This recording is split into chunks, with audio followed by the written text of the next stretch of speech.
ভ্যাপসা গরমে ঠান্ডা হওয়ার হাতিয়ার হচ্ছে এই জিনিসটা। হ্যাঁ, এটা হচ্ছে একটা এয়ার কুলার ফ্যান।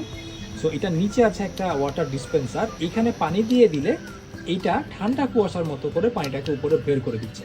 আর উপরে তো আছে ফ্যান। সো এই দুইটা মিলে আপনাকে কিন্তু ঠান্ডা হতেই হবে। আর এভাবে করে আপনি ফ্যানটা অন করে দিলেন, এটা এখন লো মোডে আছে।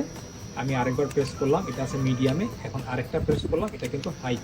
এবং এটা কিন্তু উপরে নিচেভাবে আপনারা সেট করে নিতে পারবেন নিজের মতো করে। হ্যাঁ, আর হাইতে দেওয়ার পর কিন্তু এটার বাতাসটা কিন্তু বেশ স্ট্রং আমি পাচ্ছি।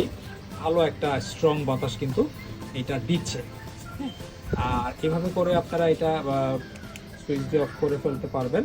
আর এটা কিন্তু সম্পূর্ণ রিচার্জেবল, টাইপ সি একটা পোর্ট, ইউএসবি কেবল দেওয়া থাকবে, এখানে টাইপ সি পোর্ট আছে, এটা দিয়ে আপনি চার্জ করতে পারবেন। আর এটা কিন্তু যথেষ্ট হ্যান্ডি, এটা হাতে নিয়ে ক্যারি করতে খুব সুবিধা এবং ব্যাগেও নিয়ে ক্যারি করতে পারবেন।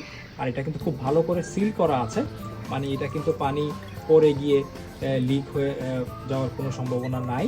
আর এখানে একটা স্ট্যান্ড আছে, স্ট্যান্ডে রেখেও কিন্তু ডেস্কটপে এইভাবে বাতাস খেতে পারবেন। তো যদি আমাদের এই ফ্যানগুলো ভালো লেগে থাকে তাহলে অবশ্যই ইনবক্সে অর্ডার করে কনফার্ম করে ফেলবেন।